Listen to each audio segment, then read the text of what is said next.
Assalamualaikum warahmatullahi wabarakatuh. Waalaikumsalam warahmatullahi wabarakatuh. Bismillahirrahmanirrahim. Innal hamdalillahi nahmaduhu wa nasta'inuhu wa nastaghfiruhu wa nastahdihi.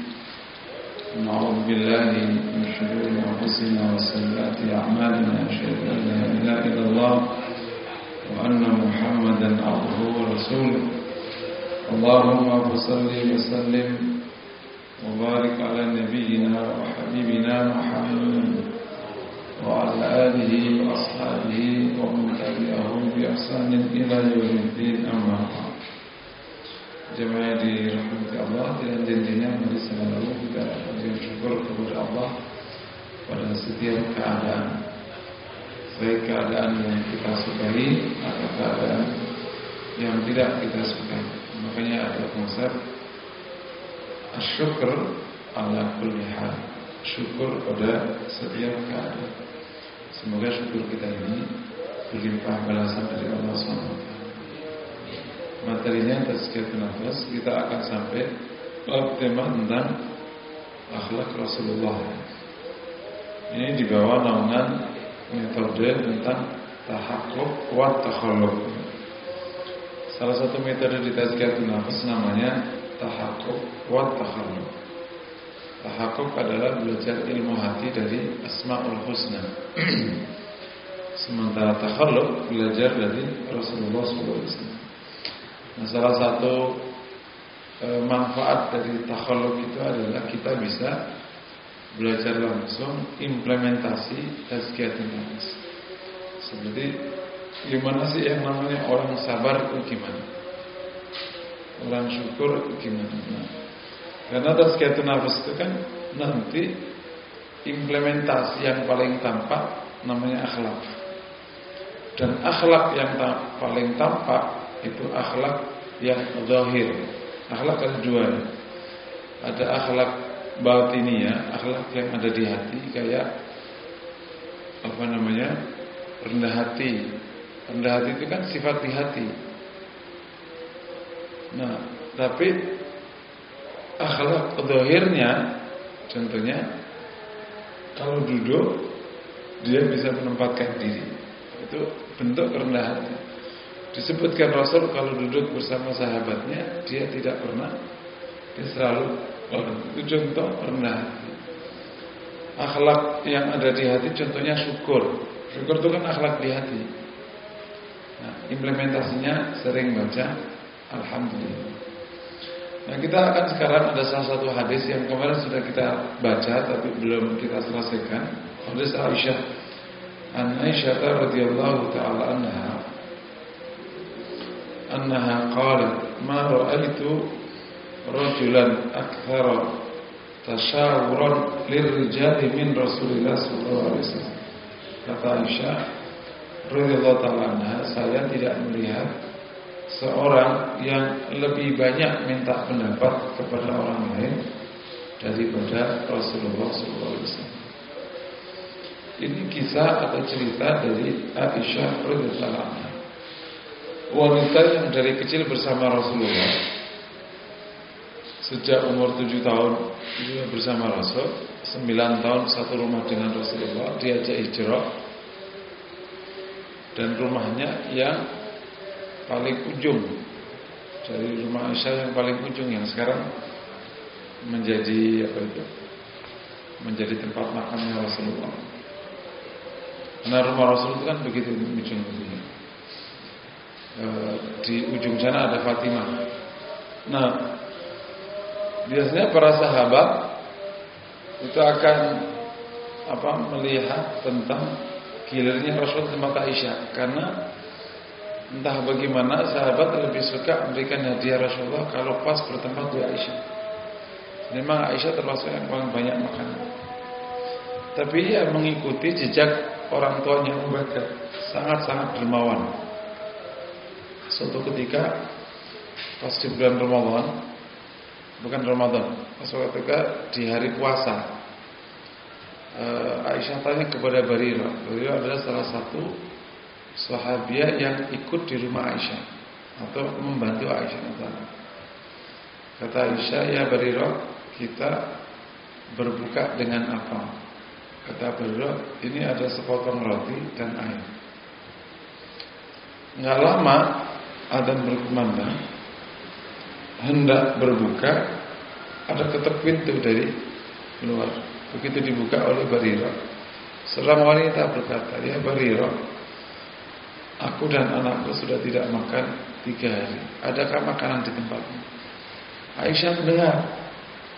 Kemudian kata Aisyah, kasihkannya Barirah. Kata dia, Aisyah, kita tidak ada apa-apa, kita berbuka dengan air.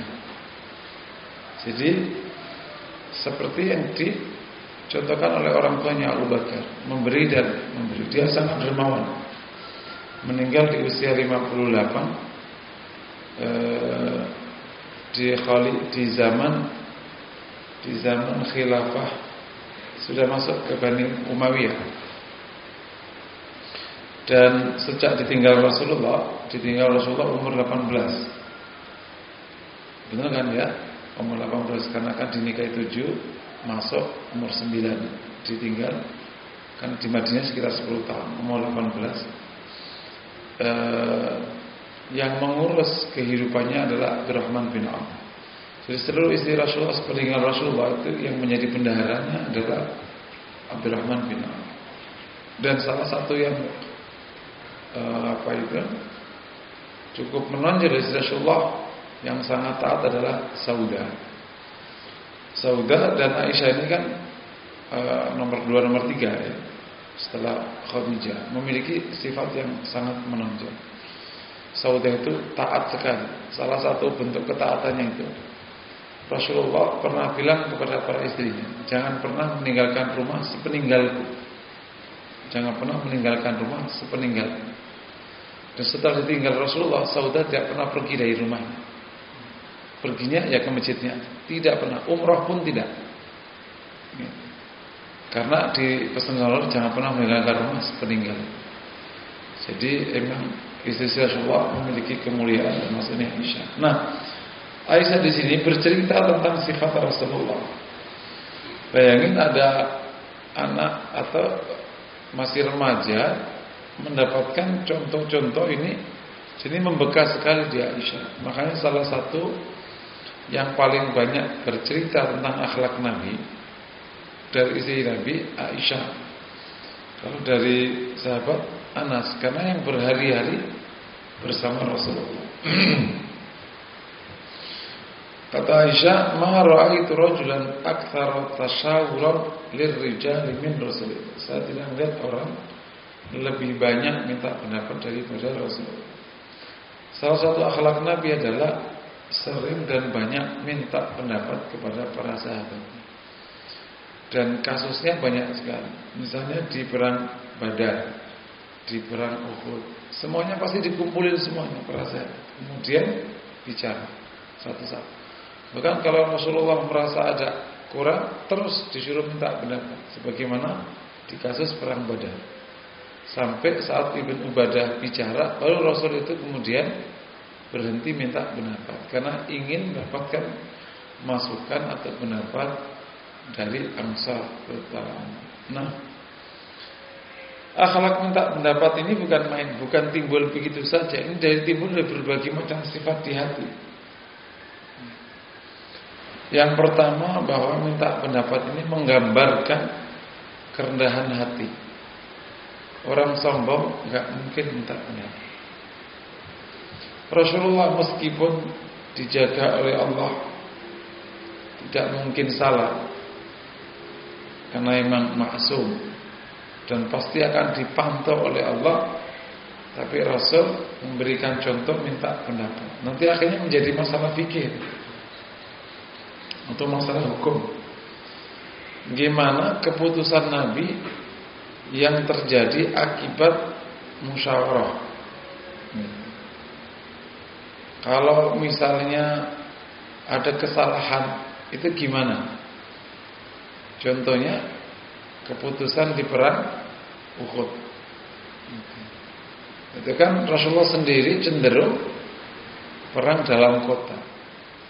Anak-anak muda ingin pendapat, ingin perang di Uhud, menyongsong orang Quraisy.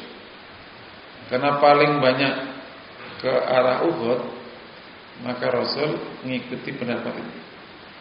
Dan tampak Rasul tidak nyaman. Rasul itu kalau nggak nyaman tampak di wajah. Bukan hilang gitu, enggak, tampak di wajah. Dan Rasul kalau marah juga tampak di wajah. Kalau nggak nyaman, nggak terlalu suka, tampak di wajah.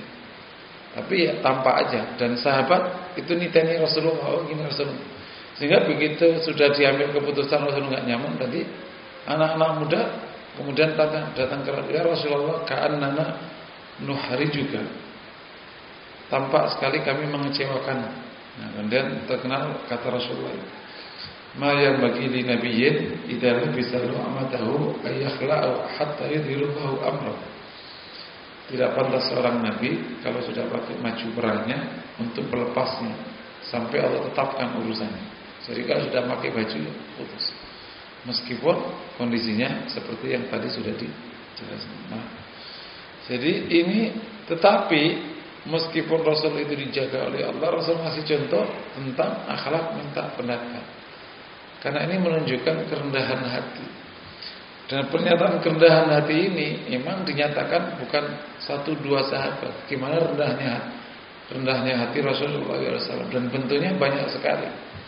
Salah satu yang diceritakan sahabat, kalau orang itu datang ke Madinah, kalau belum kenal Rasulullah, pasti enggak. Kalau belum kenal Rasulullah, ya pasti tidak akan gampang menemukan Rasulullah. Karena Rasul sama dengan sahabatnya, duduknya sama, pakaiannya mirip-mirip.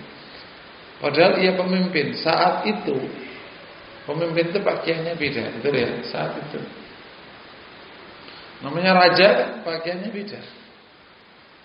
Baik di Persia atau di kabilah-kabilah pun, namanya ketua kabilah, itu pakaiannya beda dengan pakaian rakyat. Kalau di sini ya berarti yang telanjang dada itu pasukan, yang ketutup pakai mas-masan berarti rajanya. Kan itu di sini. Zaman itu berarti masih abad ke-6 kan. Rasul telah memperkenalkan namanya egalitarian.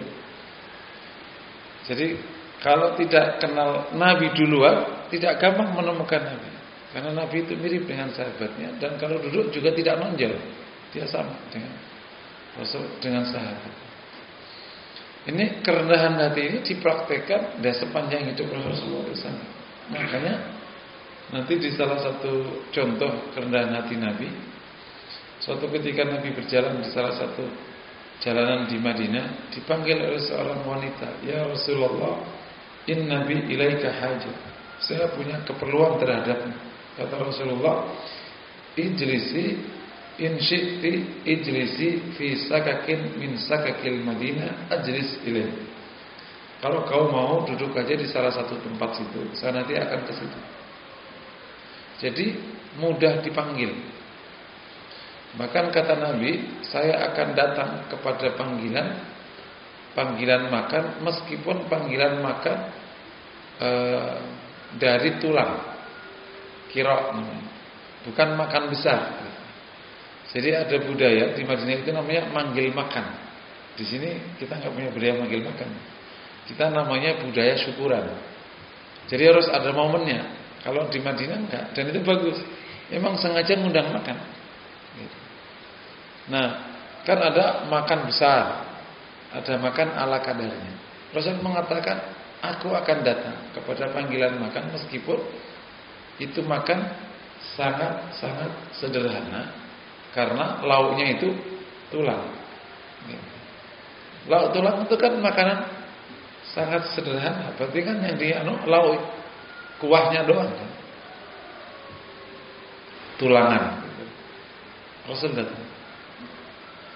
Nah, kerendahan hati ini salah satu akhlak yang menonjol dari baginda Nabi sallallahu alaihi wasallam. Makanya pada waktu masuk Mekah, Fathu Mekah, itu Rasul kan menundukkan kepalanya, hampir kepalanya menyentuh punggung unta. Kan kalau sang penakluk itu kan kepalanya ndongak, gitu kan? Hampir menyentuh langit, gitu, saking ndongaknya. Rasul ketika masuk kota Mekah, Dia tidak masuk sebagai sang penakluk.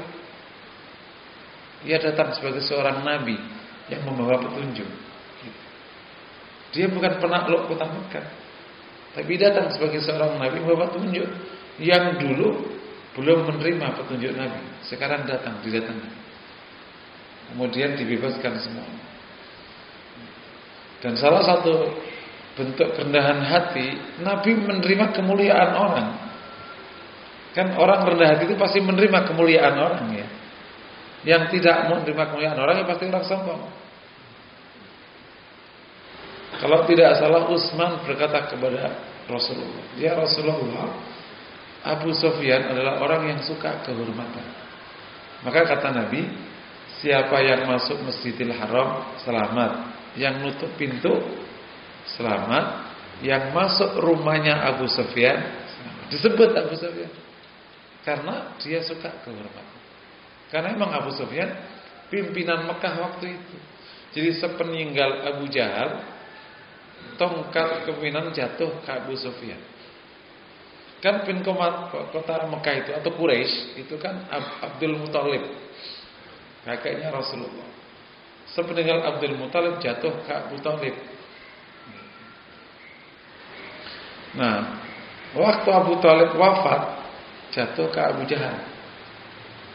Abu Jahal wafat di perang Badar, jatuh ke Abu Sufyan.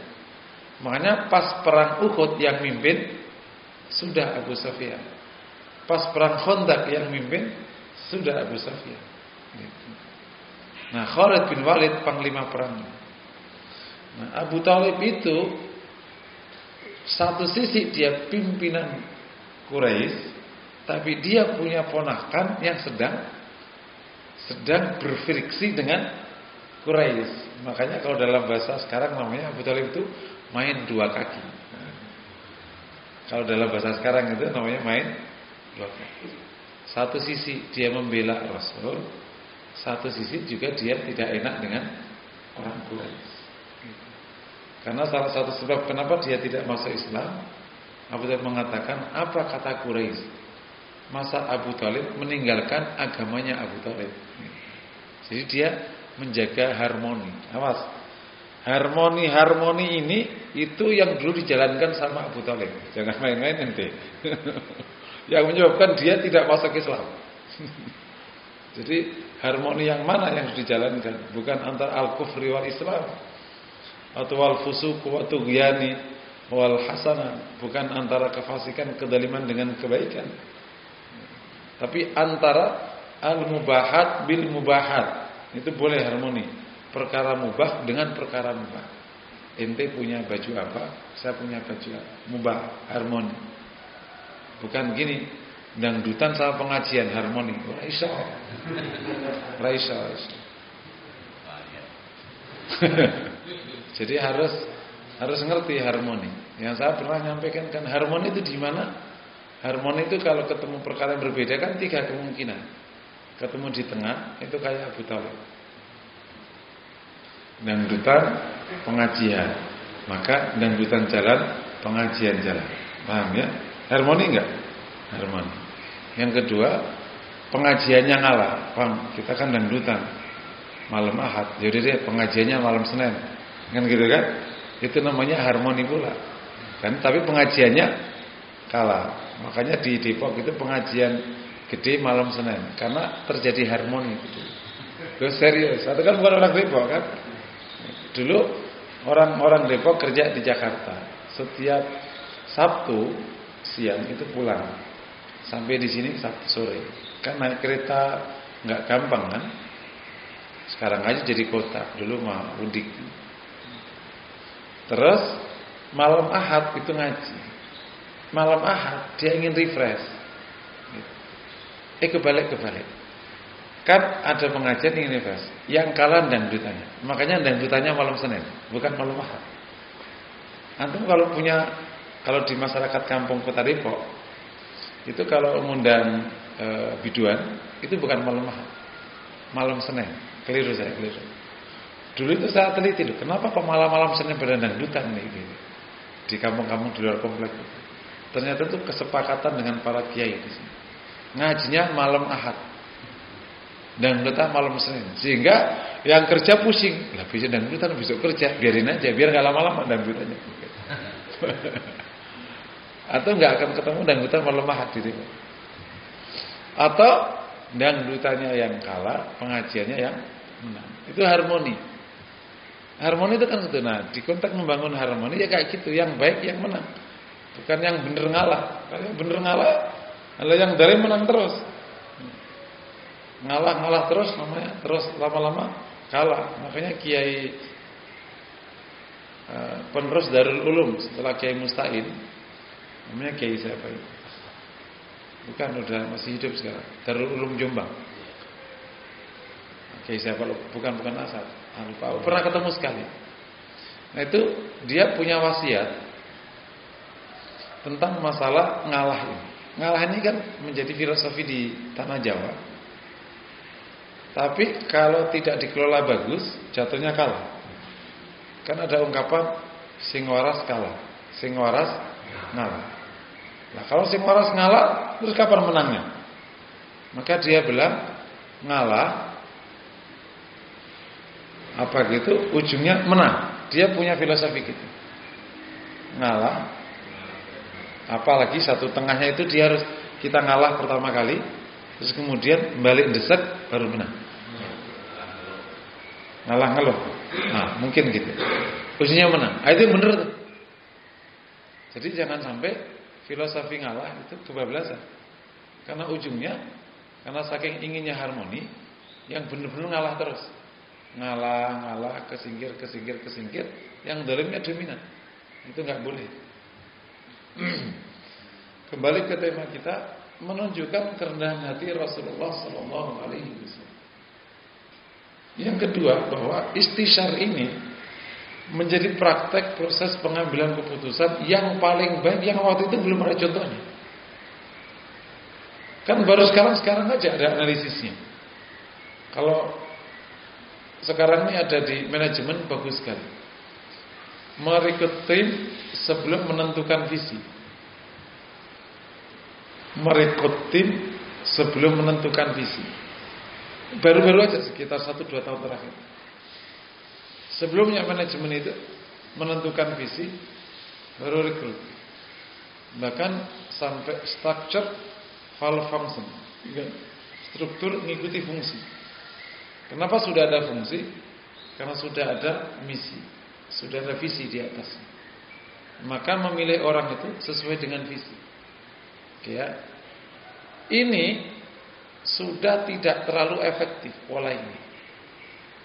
Kenapa? Tidak gampang menemukan orang ketika visi sudah ditaruh.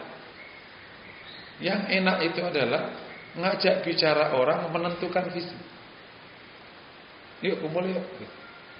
Karena ketika dia sudah kumpul nyari tim-tim bagus, tim-tim yang bagus secara karakter apa bagus, kita mau kemana? Nah, mereka ketika diajak menentukan tujuan jauh lebih merasa memiliki daripada ketika masuk organisasi tujuannya sudah ada. Ini keren.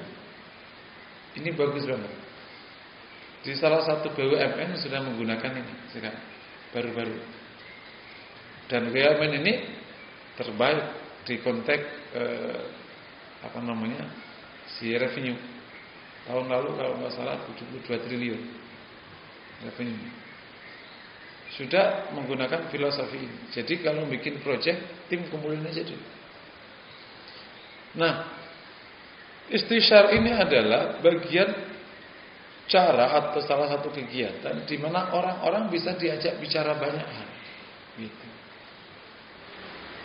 Teknik bisa dibicarakan, tapi filosofi kita minta istisyar itu adalah salah satu sunnah Rasulullah yang harus kita contoh. Saat kita mendapatkan doktrin dari baginda Nabi, doktrinnya adalah kullukum ra', kalian itu para leader. Maka berarti semua perilakunya itu adalah menggambarkan sebagai seorang leader, bukan bos, bukan follower. Leader selalu fokus kepada agenda, follower tidak punya agenda. Tapi ada orang di sana yang tampak tampak seorang leader, padahal dia belum leader, dia masih challenger. Orang yang sibuk menentang dan mengkritisi, membicarakan agenda orang, sampai lupa agenda dia sendiri. Gitu. Kalau di main bola, follower itu orang yang tidak pernah bisa megang bola. Paham ya? Karena ya udah ngikutin aja itu orang kemana. Atau follower itu ada orang yang nonton ada di, nggak akan pernah main. Challenger adalah orang yang kritisin kenapa bola ditendang. Dia tidak pernah punya agenda menggolkan agenda. Kenapa kok bola ditendang ke kanan? Kenapa tidak ke kiri? Orang tipe ini tidak akan pernah menghasilkan agenda karena memang dia tidak fokus punya agenda. Nah, ayo jadi para leader. Kita fokus menggolkan agenda kita. Kalau perlu dengan cara diam-diam. Saya suka ngomong sama orang-orang, yang penting menang atau yang penting rame? Ini pertanyaan ekstrim kan? Yang penting menang atau yang penting rame? Terkadang kita suka rame daripada menang. Gitu. Saya suka nanya ke anak-anak itu gini, yang penting itu sekolah di tempat bagus atau karir bagus? Ini jawab. Terus kita teruskan, yang penting karya bagus atau prestasi bagus? Yang penting karir bagus atau prestasi bagus? Naikkan di atasnya, yang penting prestasi bagus atau kualitas hidup bagus? Terkadang kita itu habis di bagian bawah, tidak fokus ke substansi permainan. Jadi kita ulang lagi ya. Para leader itu dia, salah satu ciri utamanya leader itu adalah fokus menggolkan agenda. Makanya antum perhatikan pernyataan Nabi di awal-awal. Seandainya mereka meletakkan matahari di tangan kanan dan bulan di tangan kiriku, sekali-kali saya tidak akan tinggalkan urusan ini sampai Allah menangkan agama. Fokusnya memenangkan agama. Pernahkah Rasul itu repot ngurusin perilakunya orang Quraisy? Kenapa sih lu berisik banget sama gue? Pokoknya kamu harus muslim, tak dakwai terus. Ente mau biasa dakwai, ente nggak mau biasa dakwai, yang pusing mereka. Kalau antum belajar sirah, kenapa si Nabi terus melempar bola dakwah ini ke orang? Nggak capek apa? Justru harus kayak gitu. Itu namanya fokus menggolkan agendanya. Rasul nggak dipusingkan oleh sikap orang Quraisy. Orang Quraisy ngomong apa terserah. Fokusnya gimana kamu Islam. Dah. Gimana agama ini tegak. Sampai ketika agenda ini nggak bisa, Rasul nyari tanah Taif. Itu salah satu analisis kenapa kok Rasul nggak. Oh, Rasul sabar, itu salah satu analisisnya. Tapi emang leader itu gitu. Saya kan juga pernah ngomong kan, kalau contoh leader yang ekstrim ini ekstrim, tentu tidak begitu. Ada orang ingin membeli rumah sebelahnya, kan ngomong gini, Pak, rumahmu dijual enggak? Enggak. Kata si bapak ini, tapi aku mau beli rumah bapak. Terus, Mas, enggak aku jual. Ya Pak, aku dengar, tapi aku mau beli rumah bapak. Terus, ya gimana caranya saya bisa beli Pak? Kok kamu maksa? Saya minta keridhaan Bapak. Bapak dulu belinya berapa? 400. Kalau aku 1 miliar mau nggak Pak? Mau. Ayo udah, karena penting mau. Aku mau beli. Agendaku membeli rumah Bapak, bukan agendaku nawar rumah Bapak. Paham kira-kira? Gitu. Kenapa? Puas dia mengusir orang ini. Jadi maksudnya itu contoh ekstrim orang yang fokus agenda. Itu contoh ekstrim, itu nggak begitu. Ya. Tentu tidak begitu. Tapi kalau orang challenger, itu gini ceritanya. Pak, rumahnya berapa? Gitu. Mau beli? Enak aja. Bapak jangan nginak loh. Saya ini cuma nanya doang. Paham kira-kira? Mas, rumahmu tak beli? Loh, malah ngina aku. Bapak berapa sih dulu harganya? Mau usah nanya deh. Kan?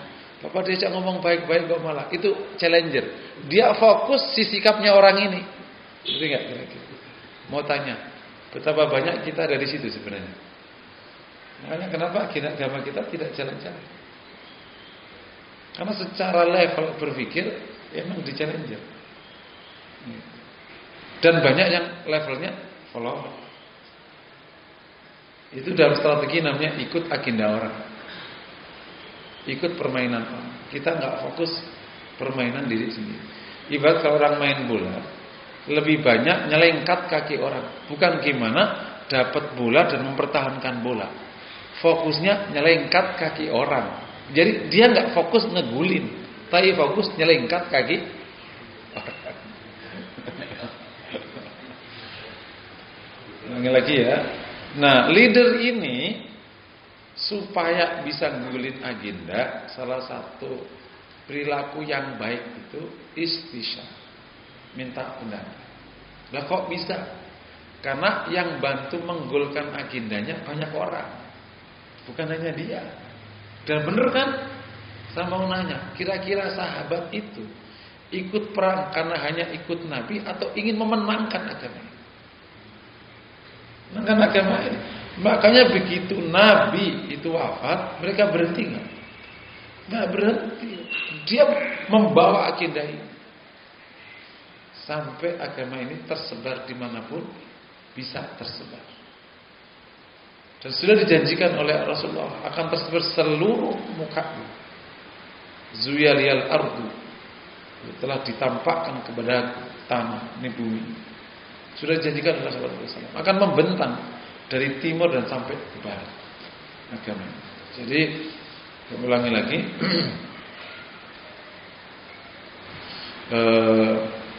istisyar ini salah satu akhlak yang baik sekali. Kita bisa mulai dari hal-hal kecil di rumah, di mana bersama anak-anak, bersama pasangan, di kantor, di tim kita yang kecil, kita biasakan minta pendapat. Dan ini juga sekaligus menjadi latihan kita untuk cepat mengambil keputusan di tengah banyaknya orang. Semakin banyak orang yang bisa kita kelola, semakin besar pula level kepemimpinan kita. 10 orang cepat, 100 orang. Di konteks istisyar ada beberapa sikap. Yang pertama, dia tidak bisa kelola berbagai macam variasi pendapat sehingga gagal. Yang kedua, memaksakan pendapatnya meskipun tanpa istisyar. Yang ketiga, dipaksa pendapatnya oleh orang sehingga akhirnya tidak bisa mendapatkan pendapat terbaiknya. Nah, di istisyar harus ketemu pendapat terbaik dengan berbagai macam variasi. Makanya ada ungkapan ma khoba manistakhar wa ma nadima manistashar.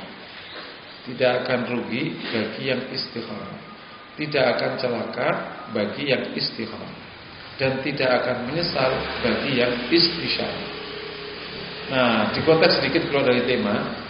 Makanya kalau di konteks orang nikah itu sebenarnya tidak berhenti sampai istikharah, harus ditambah istisyarah, gitu. Karena istikharah sama istisyarah itu satu paket. Jadi kan misalnya istikharah udah belum? Udah. Tapi udah istisyarah belum? Kenapa?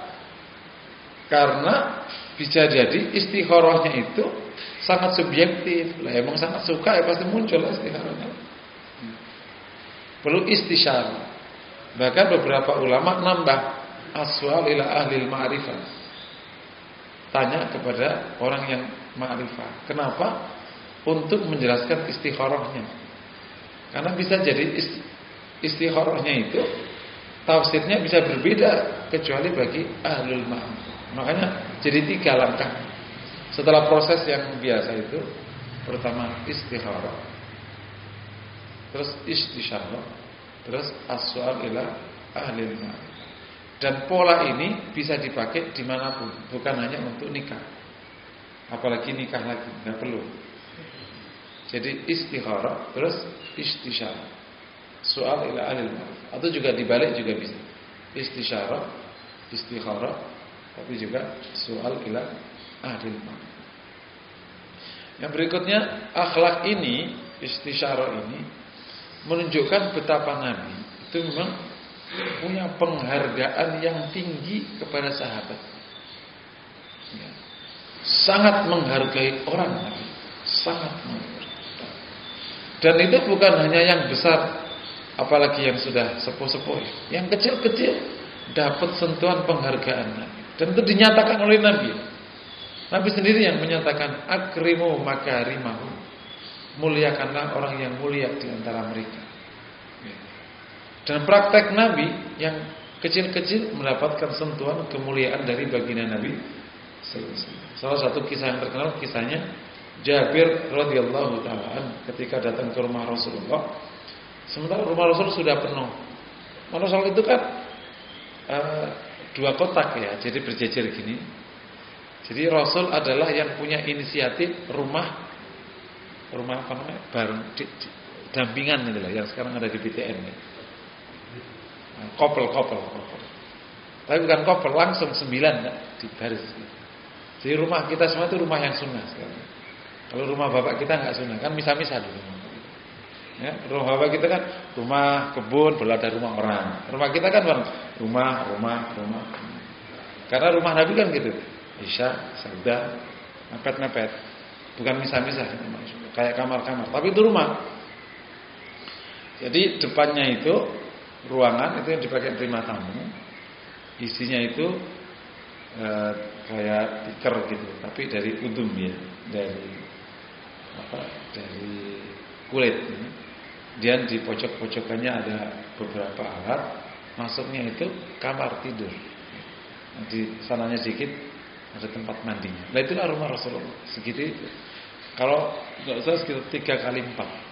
Kalau dimeterin itu lebarnya itu 4. Kesananya sekitar 7. Jadi 3x7 itu memang sunnah rumah sunnah. 4x7 itu. Serius. Nah rumah Rasul itu gitu. Nah jadi kalau sudah ditemui beberapa sahabat ya penuh. Diisi mungkin 4-5 orang ya udah penuh di rumah Rasulullah itu. Nah, datanglah Jabir. Aku datang ke Rasul dan di tempat Nabi udah penuh. Gitu. Nabi melihatku tidak ada tempat, maka Nabi memberikan kepada pakaiannya. Gitu. Untuk aku jadiin alas. Ketika aku menerimanya, aku ciumi pakaian Nabi SAW. Di hatiku, tidaklah mungkin aku menduduki pakaian Nabi SAW. Maka aku duduk di tanah. Ya udah akhirnya duduk di tanah. Pakaian Nabi diciumi. Ini penghargaan Nabi kepada seorang sahabat yang masih belia, Jabir itu. Karena Jabir itu ditinggal Nabi masih belasan umurnya. Dia lebih muda bahkan dari Abdullah bin Umar. Jabir itu sekitar seumuran Anas. Jadi muda sekali. Tapi dapat perlakuan Nabi demikian mulia. Coba kalau masih bocah, katakan belasan ya, remaja gitu. Oh dia nggak ada. Udah ntar aja dia. Nggak ada. Ini orang-orang tua nih. Enggak. Sekarang banyak aki-aki aja kalau anak muda ngaji. Pulang untuk orang tua main dulu lah, seneng dulu. Ntar kata-kata. Jadi jangan aki-aki yang galak ya. Jadi Nabi memuliakan sahabatnya. Nah salah satu bentuk memuliakannya minta pendapatnya. Dan sahabat itu, dan ini bukan acting. Kan ada orang minta pendapat tapi acting. Minta pendapat orangnya nggak dengerin gitu. Emang didengerin, makanya sahabat-sahabat itu punya keberanian untuk bicara ke Rasulullah tentang apa saja. Karena sangat dihargai Nabi. Bahkan bicara salah pun berani ke Nabi. Kalau dia punya masalah salah itu. Karena Nabi tidak menghardik. Kan kisahnya banyak sekali. Ya Rasul saya begini, ya Rasul saya gini. Dan Nabi tidak pernah menghinakan, menyudutkan, menyalahkan. Dikasih solusi untuk masalah yang tadi dilewati. Sehingga para sahabat itu bisa bicara luas dengan Rasulullah. Terutama ini ada kisah tentang bagaimana wanita Quraisy itu bicara dengan Nabi. Kan suatu ketika Umar itu masuk ke tempat Nabi, Nabi tersenyum. Dan cukup lebar tersenyumnya. Ketika gitu kata Umar, "Ma'adhakallahu sinnaka ya Rasulullah." Apa mau kau tertawa? Adhakallahu sinnak. Kalau diterjemahkan tekstual, apa yang membuat Allah menyebabkan Allah membuat gigimu tertawa. Terjemahnya gitu, sinna. Tapi itu ungkapan di Arab yang digunakan membuat orang tertawa. Ma'adhakallahu sinnak. Kata Rasulullah yang artinya tadi ada wanita Quraisy yas'alna wa yaktarna su'alahu. Dia di sini tadi itu ada wanita Quraisy tanya dan banyak bertanya dan tinggi suaranya. Begitu dengar kau masuk langsung diam. Enggak enaklah Umar. Masa begitu ada dia langsung diam, padahal ada Nabi tadi bicara tinggi, bahkan bicara tinggi. Langsunglah dihadapi. Ya adwati anfusihin atahabnani wa atahabna Rasulullah. Hai musuh-musuh diri kalian. Umar kalau ngomong langsung pakai istilah musuh. Kenapa kalian justru respect takut kepadaku dan tidak bukan takut, segan kepadaku dan tidak segan ke Rasulullah. Wanita Quraisy berkata, "Benar ya Ibnu Khattab. Karena engkau itu anta afaddu wa aghlab." Engkau itu orangnya paling galak dan paling keras. Dijawab, padahal tradisi wanita Quraisy itu meskipun terus terang tapi diam. Yang punya tradisi bicara itu adalah wanita Ansar. Tapi ketika wanita Quraisy datang ke Madinah, melihat wanita Ansar banyak bicara dengan suaminya, dia akhirnya tertular, mengikuti ya. Jelasnya wanita Quraisy itu di dalam, nggak mengikuti urusan suami. Nah, ada kisah tadi, wanita Quraisy tadi, kemudian akhirnya hadis tadi diteruskan Rasulullah, ya Ibnu Khattab, benar Ibnu Khattab, masalaka syaitanu fajjar, masalaka fajjar illa fajjar salaka fajjar ghairu fajjar. Tidaklah setan itu telah jalan di atas satu gang, kemudian kau masuk gang itu, kecuali setan akan pindah ke gang yang lain, takut ketemu Umar. Itu ceritanya. Tapi kita ambil wanita Quraisy berani bicara dengan Rasul sallallahu alaihi wasallam karena dihargai gitu. Padahal wanita Quraisy itu adalah sejumlah wanita yang tidak bicara dengan laki-laki di urusan rumah. Itu karakternya. Nah, yang bicara dengan laki urusan rumah itu wanita Ansar. Cuman wanita Quraisy itu pemberani dan cerdas, itu terkenal. Tapi dia tidak nanya urusan kerjaannya laki-laki. Gitu. Jadi wanita Quraisy itu tipe wanita yang tahu beres. Nggak ngerti suami ngomong nggak serah. Gitu. Misalnya ini contoh kalau misalnya ada suami ketamuan tamu urusan dagang. Terus wanitanya ini nggak mau, Mas tadi dagang apa enggak? Dia nggak akan nanya urusan apa. Taunya beres. Nah, itu wanita Quraisy. Kalau Ansar, wanita Ansar ikut terlibat. Kenapa coba? Karena wanita Ansar itu kan laki Ansar itu kan petani. Dan bisa jadi karena pertanian, maka wanita kan terlibat dalam pekerjaan. Sedangkan Quraisy itu dagangnya kan jauh-jauh, ya sudah urusan yang laki-laki itu. Laki-laki Quraisy karena dagang, maka banyak lahir fursan, para penunggang kuda yang piawai perang. Sedangkan Ansar karena dia petani, tidak banyak fursan. Makanya panglima-panglima perang hampir semuanya dari Quraisy. Nah, Rasulullah sangat menghargai sahabatnya, sehingga sahabatnya memang leluasa dan berani untuk bicara. Berani bukan karena tidak menghargai Nabi, karena Nabi sangat menghargainya dan dia berani untuk mengungkapkan apa yang disampaikan.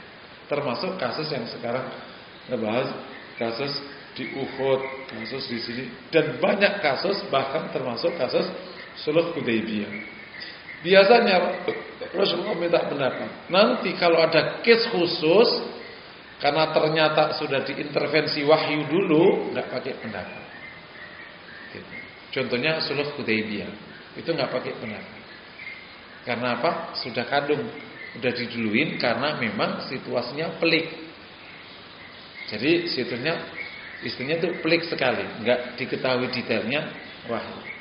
Itu salah satu sebab kenapa Rasul nggak pernah kalah, karena dibantu sama wahyu. Hal yang tidak diketahui oleh orang-orang, wahyu akan turun. Rasul diizinkan untuk menerima klausul-klausul perjanjian Hudaybiyah. Lah iyalah kan, yang tahu Allah.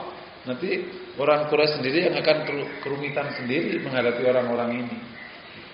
Rasul diizinkan untuk hijrah, Rasul diizinkan semuanya karena sudah dipandu oleh wahyu. Ya, tentu banyak sekali hikmah di belakang salah satu akhlak Nabi yang namanya banyak minta pendapat. Ini muncul dari berbagai macam sifat hati. Tidak begitu aja. Makanya kalau ada orang tanda petik rapat, dikit-dikit rapat, tapi kok tidak punya rendah hati, ya, nggak punya penghargaan sama orang, tetap aja rapatnya garing. Dan kan banyak rapat, tapi adanya itu dengar pidato. Enggak kira-kira rapat ke pidato. Assalamualaikum warahmatullahi wabarakatuh. Adik-adik teman-teman semua ya, kita rapat. Agendanya 1, 2, 3. Dan menurut saya sekarang kita harus kayak gini panjang lebar. Setuju? Setuju. Loh ini mau rapat kok pidato. Enggak sedikit orang tidak punya proses minta pendapat. Jadi minta pendapat itu implementasi. Akhlaknya di hati, rendah hati, penghargaan. Kalau kau menghargai, kau sapa satu-satu minta pendapatnya, baru kemudian disimpulkan. Nah ini nggak gampang. Makanya di banyak sekali bahkan tokoh agama, karena mungkin biasa ceramah kali, nggak bisa ngebedain antara rapat sama ceramah. Rapat sama ceramah. Wong rapat kok kayak ceramah, pidato jadinya, ini nggak jadi rapat.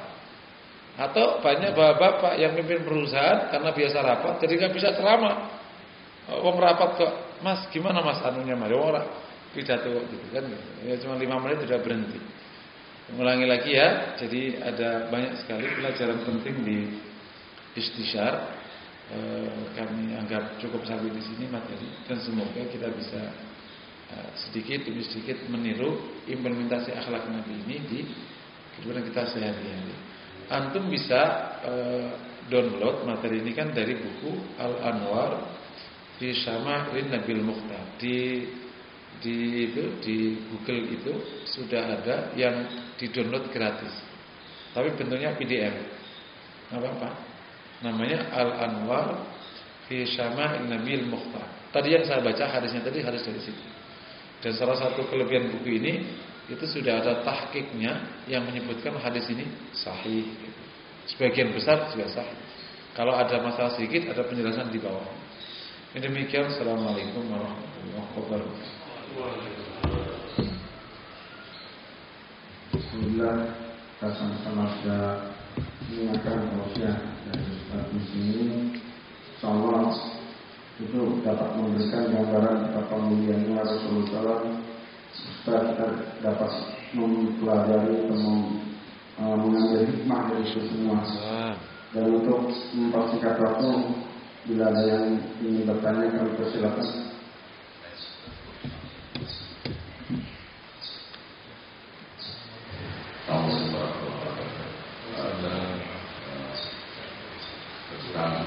Saya sekian lama sebagai pengurus DKM ini mencoba untuk mengakomodir semua berbagai kepentingan dari para jemaah Ustaz.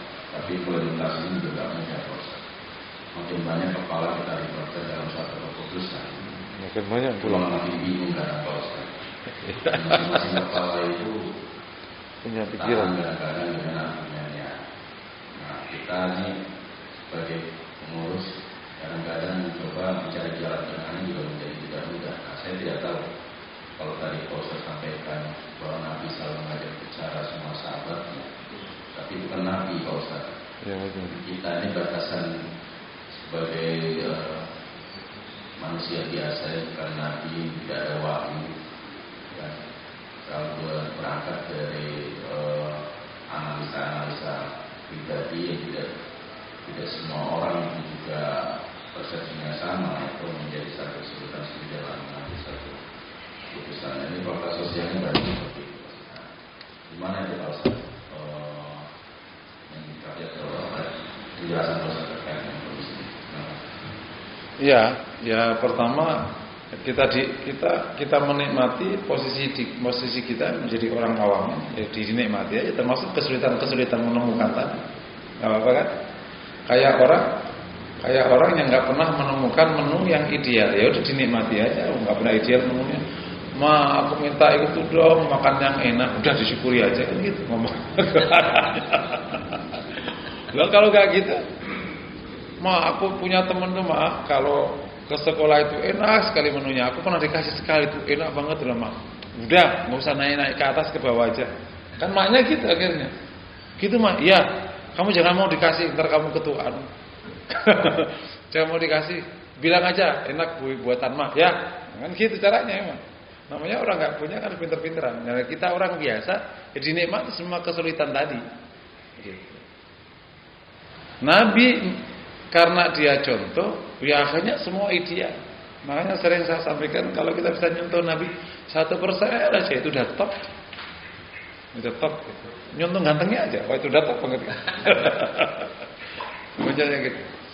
Nah, di konteks ini yang penting kita berproses untuk menemukan hal terbaik. Itu yang penting.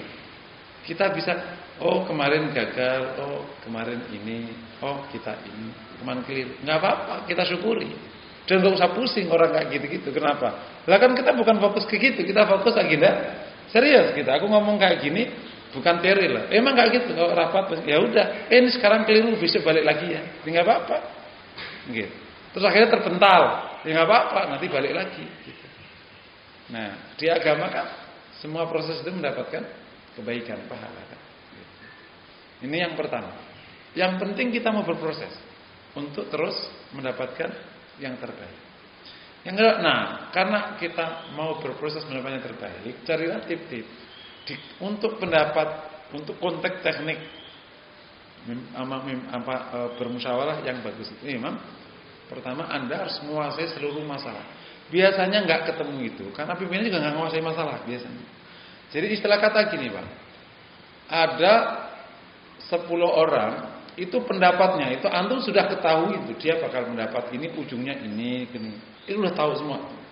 Istilah peta ini sudah Anda sangat kuasai. You ngomong apa aku tahu. Nah, jadi nanti bisa ngarahin. Lain kan, istilahnya petanya itu segini, antum kuasai seperempat. Nah, yang lain antum nggak kuasai, antum pusing itu. Gitu. Nah, ini kuasai masalah itu. Nggak gampang juga. Yang kedua, kuasai seluruh konteks. Bukan hanya masalahnya, konteksnya. Suka ada pendapat bagus tapi konteksnya nggak ketemu. Lebih daripada itu sebenarnya, kalau konteks mimpin ya, ini yang saya suka sebutkan, kembangkan daya tarik Anda sebaik mungkin. Gitu. Daya tarik Anda itu sebaik mungkin. Karena ada 4 daya tarik itu, atau disebut dengan 4 pesona itu loh. Pemimpin rapat itu akan gagal kalau Anda memang juga nggak punya daya tarik. Gitu. Kenapa? Anda sendiri juga sebenarnya follower gitu. Jadi nggak bisa menarik orang. Bukan Anda memaksa, tapi orang nggak tertarik dengan keputusanmu gitu. Nah, 4 daya tarik itu kan spiritual. Antum kalau rapat sama kiai itu kan kadang iya gitu. Kok bisa iya tadi ya? Udah tertarik spiritualnya udah iya gitu. Begitu. Loh kok gitu sih? Nanya lagi. Iya tadi begini. Oh, dijelasin. Oh iya. Nah, kan baru gitu. Tadi itu kayak iya aja gitu aja. Tapi benar diajak ngomong bener bukan yang otoriter ya. Spiritual Anda kuat. Gitu. Itu biasa. Gini aja kalau antum ngomong sama anak, gitu. Kalau pas spiritual Anda rendah, itu pasti sering dibantah. Coba aja, seminggu jangan sholat, serius. Terus ngomong, dibantah. Tapi begitu Anda sholat malam khusyuk, ngomong sama anak itu, tuh. Tapi nggak jadi contoh ya, seminggu nggak usah sholat, jangan begitu. Tapi begitu kita agak sedikit kurang bagus saja ibadahnya gitu, mungkin ininya kurang bagus, nggak bagus. Itu kayak kita itu nggak leading. Kalau kita teliti dengan diri kita ya. Yang kedua namanya pesona intelektual. Gitu. Kenapa kok bisa cepat? Dia menguasai masalah semuanya. Istilah kata ini, you mikir kemana, gua tahu ujungnya. Kan ada orang kayak gitu kan. Ini ada timnya nih, timnya. Kenapa? Aku tahu dulu kuliahmu, aku tahu tuh dulu tuh kan kamu ada kelas, aku tahu, kau seberapa kapasitasmu, aku tahu tuh. Kan gitu ya kan. Nah akhirnya bisa. Yang ketiga pesona perilaku. Orangnya memang perilaku, cara menyapa aja membuat orang sudah kelepek-kelepek gitu. Cara menatap, cara apa. Yang terakhir pesona penampilan. Nah miliki itu daya tarik itu.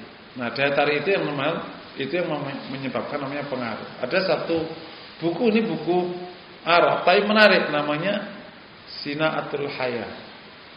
Sebenarnya itu life engineering. Tapi itu buku berisi tentang gimana seorang dai untuk mengembangkan pengaruh supaya dakwanya cepat jalan. Karena roh bola itu hanya bisa turun kalau diturunkan dari atas. Kalau ndonga nggak bisa bola itu. Nah, maka seorang dai itu posisinya harus dia orang yang kuat pengaruhnya supaya masuk. Gitu. Satu hal yang sama dikatakan oleh orang, berbeda yang bicara, beda hasilnya. Gitu. Nah ini ada orang yang memang Allah kasih pengaruh. Ini bukan bab umur, memang saking dia punya pesonanya. Nah itu macam-macam. Ya kalau pesona yang kalau di luar-luar sana kan ada kayak Lady Di itu apa pesona penampilan. Orang tidak bisa kecuali terperangah dengan dia. Itu penampilan. Nah Rasulullah itu lengkap kalau di kajian pesona. Lah iyalah. Gitu. Minta pendapat, sahabat berpendapat, tapi sekali keputusan. Nah, jadi tadi coba kita kuasai peta, kuasai konteks, milikilah daya sambil kita berproses. Lebih daripada itu sebenarnya kan ada proses pengambilan keputusan yang orang mukmin itu harus harus punya itu. Apa itu? Kan proses pengambilan yang paling normal kan pakai data, namanya analisis tuh. Itu kan normal, siapapun punya. Tapi mukmin harus punya lain. Ada namanya ilham. Apalagi yang namanya taufik gitu.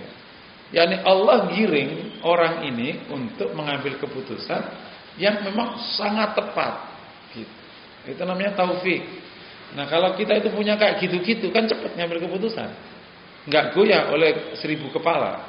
Dan waktu menyampaikan bisa juga diterima ternyata.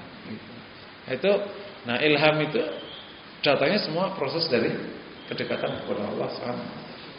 Intinya, meskipun posisi hari ini kita 1 atau bahkan -1, kita berproses aja. Sampai kemudian, gini. Berproses aja, insya Allah. Nah seandainya kita dapat 1 pun udah bagus banget tuh. Udah bagus untuk berproses sampai juga latihan kita melapangkan dada. Misalnya gini, pernyataan 1000 orang 1000 kepala, 1000 kepala 1000 pendapat. Ini kan nggak apa-apa kan, nggak usah merasa sesek dada kan. Ya biarin aja orang ngomong, dengerin aja. Dengerin kan nggak capek, cuma telinga di. Saya itu punya teman, kalau ketemu itu ngomong nggak bisa, tak dengerin lah. Kebenaran alhamdulillah karena aku tukang ceramah kan, pas aku dengerin kamu. Itu bisa setengah jam, 1 jam tak dengerin, nggak apa. Nah kita juga harus sanggup itu dengerin orang, kita harus sanggup. Nah ini juga bagian dari proses untuk memapankan kita. Mungkin gitu kan, dengerin aja Pak. Mungkin satu lagi.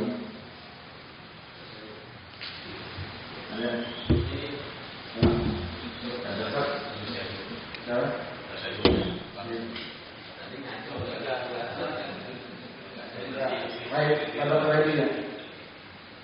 Assalamualaikum warahmatullahi wabarakatuh. Ada yang menarik dari terkait dengan mengajak musyawarah, tapi sebenarnya sudah ada goals ya. Proses untuk musyawarah itu sebenarnya kan semacam rekonstruksi intelektual untuk mencapai tujuan. Sehingga ada proses partisipasi dari semua teman yang diajak musyawarah. Ini persepsi saya begitu, pemahamannya. Apakah benar seperti itu? Kemudian yang kedua, kasus perang Uhud kan Rasulullah tidak menyukai hasil keputusan, tapi percaya juga. Iya betul. Ya, ini menarik sisinya. Apakah kemudian itu bagian dari kerendahan hati Rasul bahwa kalau keputusan sudah diambil dengan posisi mayoritas, ya tetap harus ikut walaupun sebenarnya ini kalah karena situasi strategisnya nggak memadai. Tapi tetap harus jalan untuk mengikuti. Kalau kamu nggak ikut strategi, pasti ada masalah. Ini bagian dari proses dari keputusannya dulu. Persepsi saya orang itu seperti itu kemungkinan. Iya. Musyawarah itu ada dua bentuk ya, atau rapat kan ada di mana agenda sudah dibayangkan untuk mendapatkan pengesahan. Ini biasanya di hal yang sangat atau super strategik, di mana levelnya tim ini tidak sampai tahu, maka dia hanya butuh penguatan pendapat supaya menjadi keputusan bersama. Karena di konteks ini, kalau contohnya di Nabi yang case kayak gini ini sebenarnya perang Badar. Karena sudah ada wahyu masalahnya. Cuman kan hal-hal kecilnya harus diminta pendapat. Nah, yang kedua, case musyawarah di mana memang mencari yang terbaik. Belum ada keputusan, mencari yang terbaik. Tentu beda kalau yang pertama sama yang kedua. Kalau yang pertama memang bisa jadi terus sampai ketemu yang itu. Dicari sampai ketemu. Tapi proses mencari itu alami sampai akhirnya ketemu. Begitu saat Ibnu Ubadah berdiri kan baru ketemu. Ternyata Rasul itu minta dukungan dari Ansor. Kenapa? Karena perjanjian di Bai'ah Aqabah pertama kedua itu tidak meminta Ansor keluar dari Madinah. Sementara posisinya sekarang harus keluar Madinah. Ini harus pendapat. Tetapi itu sudah harus diagendakan. Gitu. Nah, ini kan berarti Rasul tidak bisa dalam tanda tidak bisa memerintahkan itu karena perjanjiannya menjaga Nabi di dalam kota Madinah di konteks perjanjian. Di konteks dia sebagai seorang umat Nabi ya wajib taat. Tapi Nabi kan nggak pakai prosedur itu yang mau. Nabi pakai prosedur supaya dia mau ambil peran sendiri. Nah akhirnya keluarlah pernyataan yang sangat dahsyat itu. Kami tidak mengatakan seperti yang dikatakan oleh umatnya Nabi Musa. Gitu. Idhab anta wa rabbuka faqatila inna hahuna qa'idun. Tapi kami akan mengatakan idhab anta wa rabbuka inna ma'akuma muqatilun. Pergilah engkau bersama Rabbmu, kami akan mengikuti perang bersama engkau dan Rabbmu. Gitu. Jadi ikut. Jadi akhirnya Ansar bergabung. Disitulah Rasul baru puas dan mau baru karena ada konteks perjanjian yang harus dilewati. Jadi Nabi nggak melanggar perjanjian karena keputusan saatlah yang ikut perang Badar itu yang harus dilewati. Ini karena kalau tidak begitu agak meskipun bisa jadi kalau konteks yang lain bisa diperintahkan harus taat sama Rasulullah. Tapi kan Rasul tidak begitu tipenya. Yang kedua mengenai Uhud, ini unik memang. Para ulama sirah bahkan di dalam fikih Imam Syafi'i termasuk yang mengangkat tentang pendapat yang paling banyak itu yang harus diikuti. Salah satunya di perang Uhud dalilnya. Makanya di Syafi'iyah itu ada kecenderungan kalau ada perbedaan pendapat maka melihat yang paling banyak kemana bisa dipakai.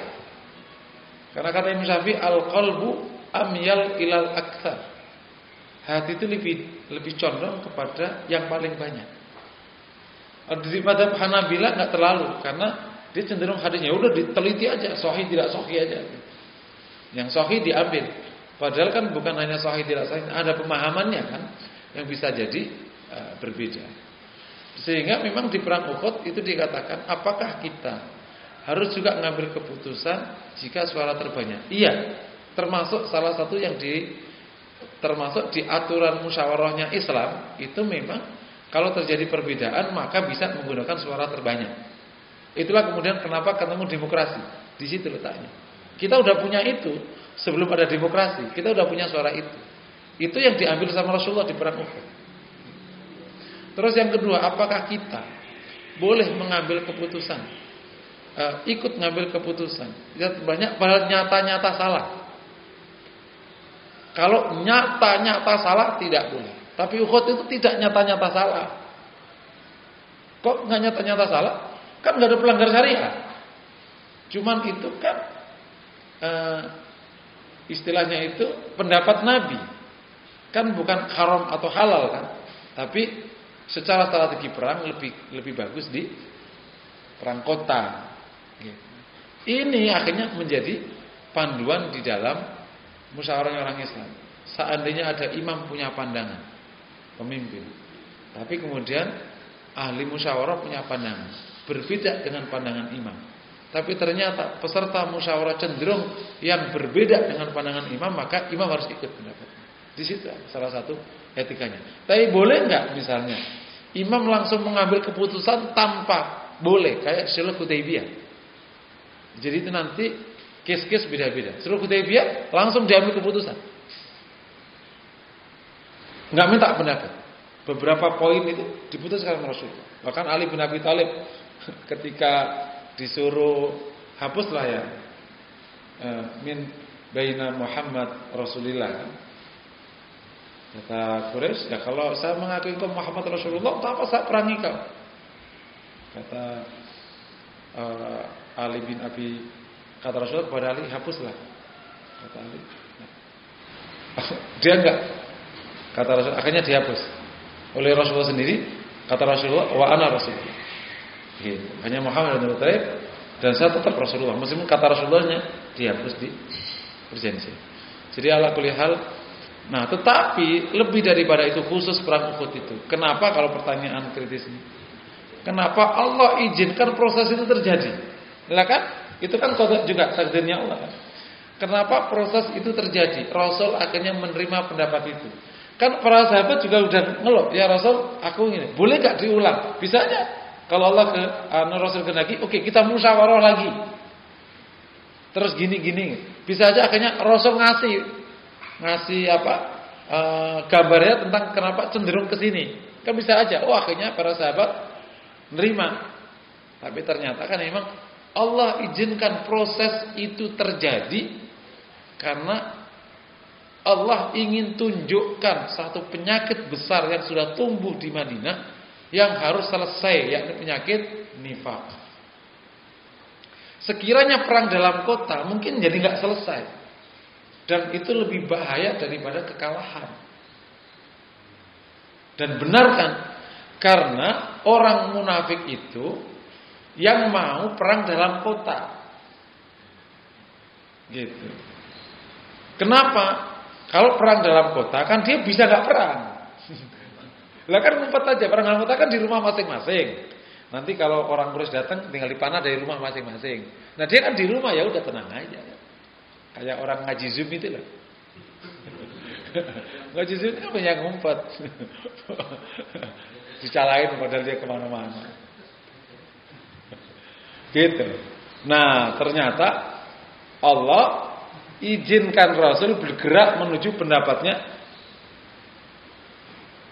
anak muda yang berbeda dengan pendapatnya orang munafik. Dan Rasul sendiri pendapatnya ketemu sama orang munafik. Karena ingin perang dalam kota. Nah, terjadilah karena munafik ini tidak terima keputusan perang ke Uhud, dia pergi 300. Nah, akhirnya kecatet kan gitu ya. Nah, 300 orang. Kan gampang. Selama ini siapa orangnya? Enggak ketahuan. 300 kecatet langsung. Simple kan?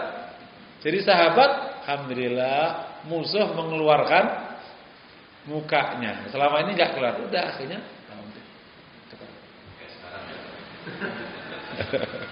Wallahu a'lam. Itu yang makanya sebagian ulama mengatakan apakah Nabi bisa berbuat salah? Enggak. Loh itu mau ada salah. Itu karena hikmah ilahiyah agar lewat. Gitu. Rasul misalnya bermuka masam kepada Abdul bin Umi Maktum. Kada hikmah yang mau dilewatkan, gitu. Harus lewat prosedur itu. Apa itu? Ayat turun. Ya kalau nggak itu nggak ada ayat nanti. Ya kan ayat sudah azali ayat itu. Demikian juga kis-kis yang lain, termasuk di Uhud. Dan ternyata kalau Anda baca tafsir, itu memang Uhudlah sebenarnya adalah pertama kali tamhis yang Allah izinkan terjadi di Madinah. Dan tamhis itu adalah seleksi. Kalau tidak ada Uhud, nggak ada seleksi, bisa jadi tidak ada kemenangan setelahnya. Karena akan ruwet dengan masalah di dalam yang tidak pernah ketahuan.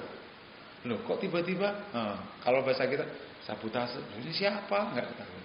Kalau tadi 300 ketahuan, sudah 300 sudah. Udah kan ketahuan. Sampai mereka hanya keluar nama saja. Hanya nama saja yang tidak disebutkan oleh Allah. Tapi kan Rasul udah tahu namanya masing-masing di Hudaibah. Jadi mereka mau ngeles 1000 kali nggak bisa, cuman kan demikianlah cara Islam menutupi kekurangan orang. Ya udah dikit-dikit aja. Tapi kan sahabat masih ingat dia termasuk 300 yang nggak ikut perang Uhud. Jadi ya mereka nggak bisa kekecoh. Itu kenapa orang munafik nggak bisa ngecoh perjuangan Rasulullah. Kan nggak pernah bisa ngecoh. Karena munafiknya udah keluar jauh sebelum perjuangan memuncak. Coba kalau munafik itu ikut di dalam Fathu Makkah kayak apa coba? Tapi kan munafik sudah keluar jauh sebelum perjuangan memuncak. Khandaq udah ketahuan yang 300 kemarin nggak ikut siapa? Ikutlah yang bilang datang ke Nabi, inna buyutana aurah, rumahku sekarang lubang-lubang dari belakang. Lah kan 300 kemarin yang udah keluar, nggak usah ngomong panjang lebar, langsung turun ayat kan. Termasuk nanti di bab-bab yang lain. Jadi akhirnya mereka tidak terkecoh. Sampai puncaknya enggak disolatin itu.